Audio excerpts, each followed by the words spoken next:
Hello, I'm Dave Feinleib, and this is Beyond the Shelf. This show is an open exploration of the people and process behind e-commerce. Through conversations with innovators in the space, we learn the stories of these leaders and their strategies for e-commerce success. You can find out more about how we're helping leading brands build retail media, digital shelf, and sales enablement content more than 80% faster than their category competitors at itsrapid.ai. My guest on today's show is Joel Ponce, co-founder and CEO of Hashku. Hashku connects brands with Gen Z at the intersection of gaming and the creator economy. Prior to Hashku, Joel was director of sales at Paramount, senior customer success manager at Simply Measured, and an account manager at Saatchi & Saatchi X. We discuss what Joel and his team are working on at Hashku, Joel's views on gaming and the creator economy, and his predictions for the next 12 months and beyond. Please enjoy my conversation with Joel Ponce. Joel, welcome to the show. Thank you, Dave. I appreciate the invitation. Now, we met through a mutual friend, Billy Courtney. How do you know Billy, and what have you guys been working on together? I got a chance to meet Billy years ago. This was in my early days at what at the time was a company called Hashku, which ended up getting acquired by Viacom. But he had launched Rich Context at the time and hired one of my old coworkers, Corbin Young, to join his team. So I got to keep up with their journey from the very early days and see what they were building. And it was an exciting ride, and have always just kept in touch with him since. And it's been really cool to connect with him these days where he's post-acquisition and I'm in the, trenches building something new. And, he's always lended his ear and advice in that conversation. Well, we had him on the show a few weeks back. He was a really great guest. But before we get into what you're doing now, take us back, if you would. How'd you get your start in the space? Yeah, so in the space of advertising, I would say my journey started back in 2013 when I finally made the decision to move to Northwest Arkansas. It was an interesting one because at the time I was exploring a career in advertising in New York or Atlanta and other places. But then I found out about Saatchi & Saatchi and this concept of shopper marketing, which at the time was foreign to me. And when I really dug in, I was like, man, this is interesting. Regardless of what I do for the rest of my life, being able to understand shopper barriers and, being able to influence behavior, I was like, that's going to be super important. So I was like, let me join this team and see what this is all about. Admittedly, probably like many people in this area, I thought I'd be in Arkansas for 2 to 3 years and off to California, but May of this year will be 11. I love it. So many great people in your area that I've gotten to know, to work with, many over multiple companies and moves in my career and their careers. So it's really a great place. Now, you spent a little over 5 years working at Paramount, a well-known name. What was that like? It was an awesome adventure, an adventure full of change as well. Like I referenced earlier, the journey really started at that company called Hashku, who was an early mover and innovator in the influencer and creator space. We came on board to help build a shopper marketing division. But pretty quickly, Hashku got acquired by Viacom. Viacom then merged with CBS. All that got repackaged into what was Paramount. So the only constant in my life truly is change. But it was an incredible experience, right? I got to see content and experiences at the highest of levels. When you think about the Kids' Choice Awards, the Video Music Awards, CMT, it's all these iconic cultural moments. And it's not only how do you put those on, but how do you get brands integrated into things like that? And also really the behind the scenes of IP, frankly, IP that I grew up with, like watching Teenage Mutant Ninja Turtles and things like that, and actually getting to connect with the teams that are out there evolving that brand and that property and also taking it to retail. It was just a very eye-opening moment for me that, it's still to this day one of the most enjoyable parts of my experience thus far. So some really fun brands, and I imagine you worked on some really interesting and exciting advertising and e-com campaigns and initiatives. Tell us about what some of those were. Oh yeah, there's so many. There's too many to count, but some highlights I would say is there's a program we ran early on in actually our time at Husei. It was called Real People, Real Stories with the Folgers team. And instead of actually contracting celebrity talent, which was our norm then, we really went and looked for real people.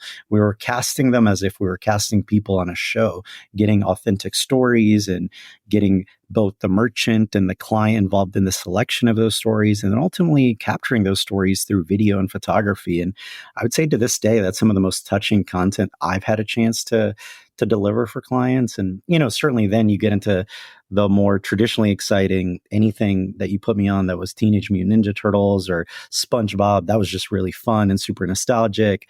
All the seasonal work we got to do with Hershey's, like that was just really, it's a fun brand to work on, and it's something other people want to work on. And we got to win some cool awards doing that. So that was great. And then there's a fun story with, a program we did with P&G, and it was a scale initiative that we were filming with Melissa Joan Hart in Connecticut, and there's a bad snowstorm, and our team almost got stuck at her house. So all sorts of, let's call it comedy of error moments. Right. Great, great content, great stories. Now you've decided to take the leap into this world of entrepreneurship. Tell us what you're working on, what gave you the conviction to do it, and we want to hear about it. A lot of conversations, a lot of exploration. It's a multi-year process, I would say, that ultimately led to the decision. But, over the last, a little over a decade, I've gotten to see that evolution of brand engagement in commerce, right? Whether it was the early days of social media where a brand would ask you, what if somebody says something negative about us, whether it's ratings and reviews or influencers or on the brand page on Facebook, to eventually seeing esports like overtaking the viewership of most major leagues in the US. And again, being at Paramount, you end up paying attention to this because it's taken viewership away from some of your shows.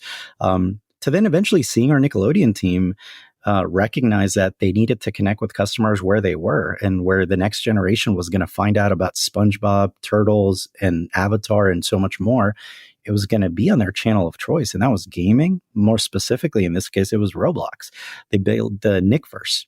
And when I got to see the numbers behind things like that, this just all increased conviction over time that it came down to a moment that I remember talking to my wife saying, look, I could watch this go by and, be a player, certainly in the exciting IP side of it, where I could try to build a company to help brands figure out the space. And I don't want to look back on my life and wonder what if.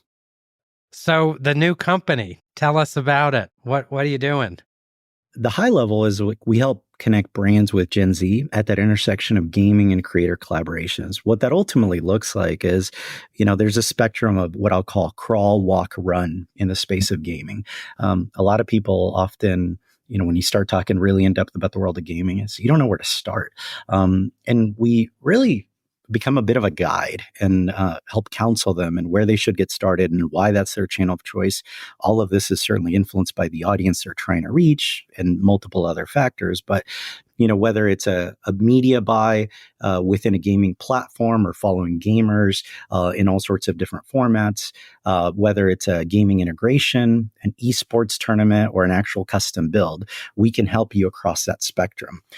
We can also lean into digital goods and digital collectibles. So, you've probably all had, everybody that's listening, some version of gifting kids, nieces, or nephews Robux or V-Bucks for Christmas. I feel like I should have listened to my nieces and nephews much earlier in life. When I was buying this, I was like, wait, you don't want real toys? And what are you doing with this? And they're buying outfits for their avatars because that's how they go and hang out with their friends. So that's one of the key ways that we're helping brands dive into this space as well, is how do you leverage these in-game wearable items to actually drive action, whether it's, an awareness building tactic or actual commerce. So that's a big component. And I would say on the creator side, it's thinking about creators beyond mommy bloggers, right? You have Twitch streamers, you have YouTubers. These are major and growing categories in the world of creators. And you even have artists that there's an intersection, I would say, with the world of collectibles and gaming, where you can bring something new to the table and connect with audiences in really exciting ways. And we just want to bring that fresh spin to the table. So when it comes to the content in one of these games, talk us through that. You've got these wearables that you mentioned? Is it ads? Is it video? Is it places? Like, what are those elements that brands are working with you on to really showcase their brand, and also that creators are working to build? The answer is all the above, but I'll give you kind of a layered version of that. So, yes, you can buy display and video advertising within the platforms themselves. You can also integrate yourself into an existing game. So, I would say for the audience that's listening, mostly shop or retail related, it often makes more sense to have an integration versus doing a custom build, right? Like it costs you a lot of money to build a net new thing and drive traffic to it versus how about just showing up in a place that already has a whole lot of traffic, that also is brand safe and aligns with your brand messaging. So we allow you to show up in those environments through whether it's a pop-up shop or a mini game, a more interactive, immersive experience for your brand. Certainly tailored to the brand we're working with, so it feels true to them and the game that we would be showing up in. Talk to us about the name of the company. Always, I find one of the hardest moments in a company's early life is picking the name. Yeah, I can't take credit for it. So it's one of our co-founders. His name is Chris Coy. He came up with the name actually years ago, and he had it, kind of over there to the side, and we ended up finding it, and we loved it. And one day, I just, he was like Hashku, and I was like, well, tell me the story behind Hashku, because frankly, I was trying to figure out, are we going to keep it? Are we going to change it? Like, tell me more about it. And he was like, well, Joel, years ago when hashtags were becoming a thing, I wanted to build a website where I would put a hashtag and it would spit out a haiku poem. And I just love that story so much. I remember just smiling and I was like, man, it's, quick and it's a single word. I was like, it's, not anything that anybody else would own. It just, it's super cool. I was like, this idea of a social poem, we just leaned into it. Well, it's a great name, very memorable. I want to spend a few minutes talking about the space and the business and the kind of size of the prize, if you will. We talked a little about the types of content, but share with us what's the opportunity here? What kind of scale in terms of people, in terms of dollars, should brands be thinking about? Yeah. So I find a lot of people that I connect with, they pretty much all recognize that this is a big and growing space. A lot of them, especially parents, recognize because their kids are in these environments. But sometimes you're just not sure where to start. So, and I think some of it is getting insight into, to your point, the size of the prize, right? So there's over 3 billion gamers, active gamers globally. The gaming industry to date is worth about $282 billion. But despite its scale, it's actually still underallocated compared to social media or CTV or OTT, et cetera, audio advertising. So it's really an interesting thing that's happening where, part of it is there haven't been as many in-game advertising opportunities until recent years. Now, those are now becoming aplenty. And you also have platforms like a Roblox, like a Fortnite, like a Minecraft that allow you to integrate yourself beyond display and video advertising, a more immersive form of advertising that's frankly a lot more compelling. That's really what's opening up the doors. But I'll tell you some things that really impacted me in my journey to make the decision that I find when I tell people, it's like, oh my God, I can't believe that's a thing. Gen Z specifically, and there's the younger segment of Gen Z, they're actually spending more time on Roblox than they do on TikTok, YouTube, or Instagram. Yet everybody's thinking TikTok or Instagram or otherwise. There's over 70 million daily active users, and they spend over 2.5 hours per day playing the platform. Now, it's not a single session. It's over multiple moments, just like you would social media. This is literally their social media. And Roblox has actually sold more in virtual goods over the last 4 years than some of the biggest fashion brands you've ever heard of, like J. Crew, Prada, and Under Armour. So when you start hearing things like this, it's like, I can't ignore this. I need to figure this out. And I got to figure out where I play as a brand in that space.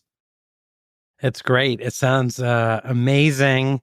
A huge opportunity, a relatively new opportunity for brands to be thinking about. But you found some great brands, some really well-known brands to work with. Among them, Hershey's, an amazingly well-known brand. Tell us about some of the work you're doing there. Yeah, I would say the most exciting thing that we've done in this space with Hershey's is this last Halloween we were able to take them into Roblox for the first time ever. So we really created this opportunity that invited people to celebrate Halloween with Hershey's, both in game and in real life, allowing them to collect all these virtual fashion items inspired by a lot of the brands you know and love: Reese's, Kisses, Hershey's itself, and really kind of encouraging and reminding you to go buy, Hershey's, but also have fun with the brand, right? Like when I think about Halloween, it is the Super Bowl of that brand, but it is also the Super Bowl of Roblox. People literally go there to change their outfits all the time. Like they're changing outfits to go hang out with their friends. So the brand was able to show up and offer something of value during that moment that created this really cool connection with the generation that, frankly, all brands are needing to connect with. How did that come about? You must talk to a ton of different brands. There was probably a meeting process, thinking about it. Talk us through a little bit of the buy-in and how the collaboration actually worked. A lot of education for sure. I find we're in the early days, just like early days in influencer marketing. You spent a lot of time educating on what was going on and the impact it could have. Same thing here.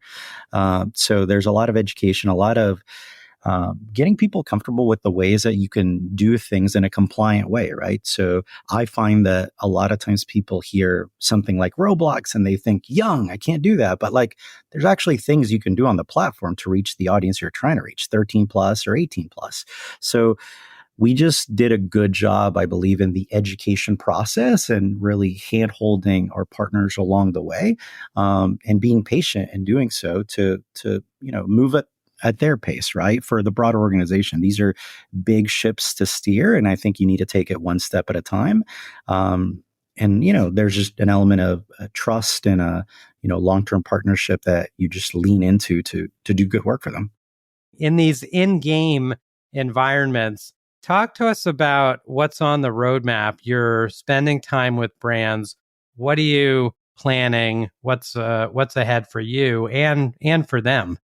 I'll give you two thoughts on that. I would say on our end, the thing we heard most consistently last year when talking to shopper and retail teams specifically is this idea of, hey, Joel, we know our kids, nieces, nephews, grandkids are all spending time and money here, but how do I drive commerce from this? Can you help us figure out a way to really make a connection to retail? So our team has really been diving into that very heavily over the last few months to develop product and service offerings to more directly address that. Right?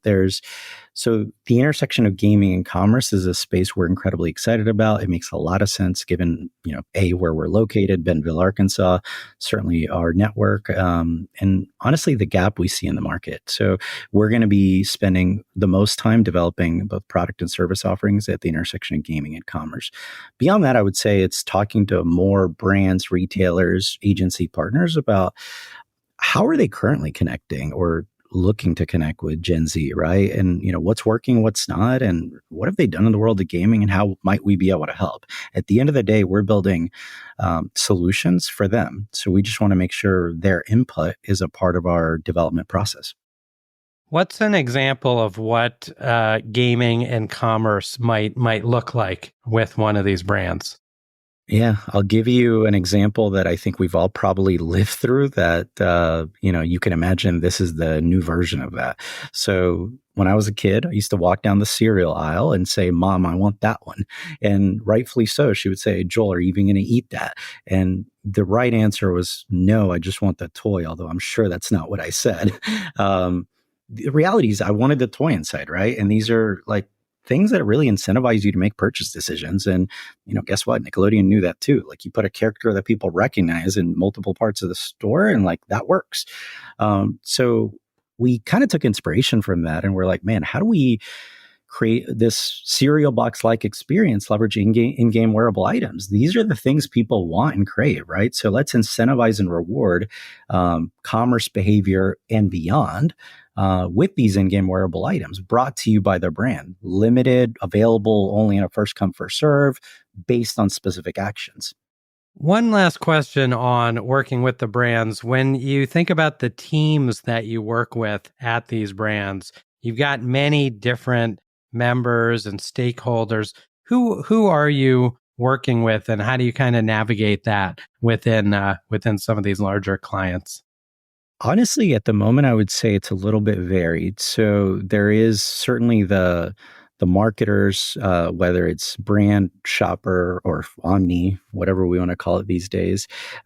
Sometimes it's also like somebody that's more on the innovation side that's trying to actively figure that out. So there's multiple parties that I find that have this interest in how do we meet the customer where they're at, and how do we find the right partners to help us, along that journey. I find marketers are one of those key channels. Innovation teams are one of those channels, and a channel that we're looking to lean into more probably is the sales channel, which is at the end of the day, they're the ones talking to the merchants and bringing solutions to the table that ultimately help them drive their business. And it's a little bit of hearing them out and what pain points are you hearing and what would help you show up super well? So you're supplier of the year. How can we maybe help along that journey?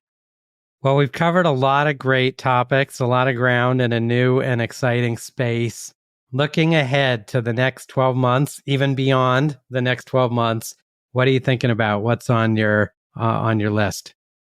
Yeah, there's a lot of exciting things, but I think one of the things that comes to mind is where today, I would say a lot of people still look at gaming as an emergent channel.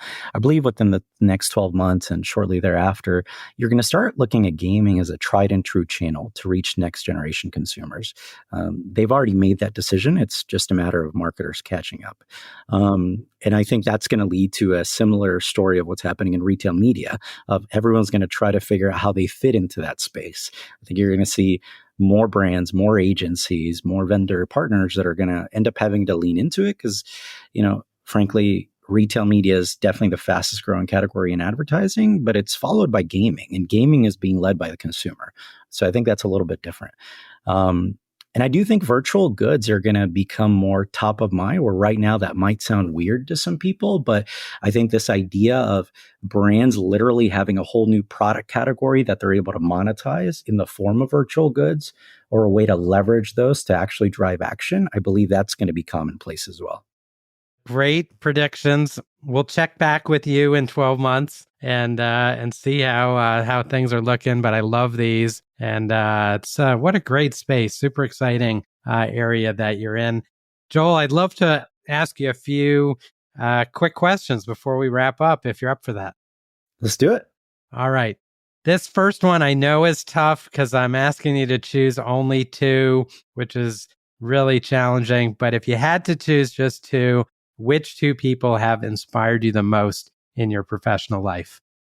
I'll tell you, my default thinking is I naturally think about my parents and my wife, and maybe that's cheating a little bit, but transparently for me, my parents were born in Honduras. I was born in Miami. Like growing up in that way, and especially watching my mom do as much as she did as a single mother to give me a better shot, right? Like there's nothing that's more inspiring than that motivation, frankly, that drives me.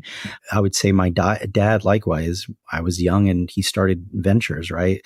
That gave me an interesting, I would say, hack, frankly, in my life where I never wondered if I could do something. It was more a matter of what did I want to do?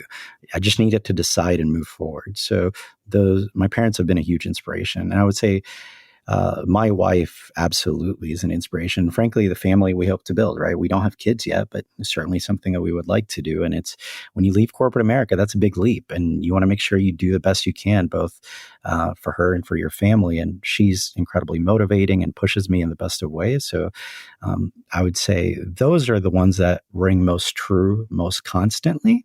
But there's absolutely been both peers and mentors, bosses that have just inspired me in a million different ways. Those are fantastic. Now, outside of work and family, how do you like to spend your time? What are some of your favorite hobbies?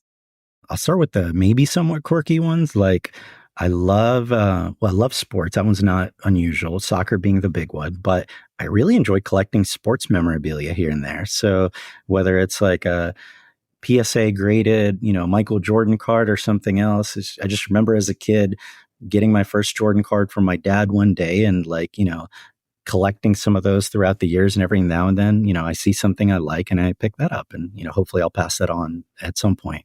I also love traveling, and that one's probably a common one, but my wife's from Macedonia, my family's from Honduras. International is kind of a natural thing for us. So we love checking out new places, new cultures, learning about that. It's, absolutely, it's the way we disconnect and probably just enjoy, learning through that vehicle. So you're finding new places and new worlds online and offline, which I really like. It's a great way to do it. I am. Well, Joel, if people want to get in touch with you and if they'd like to find out more about the company, what's the best way for them to reach you online? I would say reach out to me on LinkedIn. That's definitely the easiest place. I would look up Joel Ponce on LinkedIn. You can also email me. It's joel@hashku.com. And I'm happy to talk to anyone. Again, we're here as a resource. We'd love to be a guide for anyone that's trying to navigate this space. Joel, thanks for taking the time. I've really enjoyed chatting with you today. Thank you, Dave. Likewise.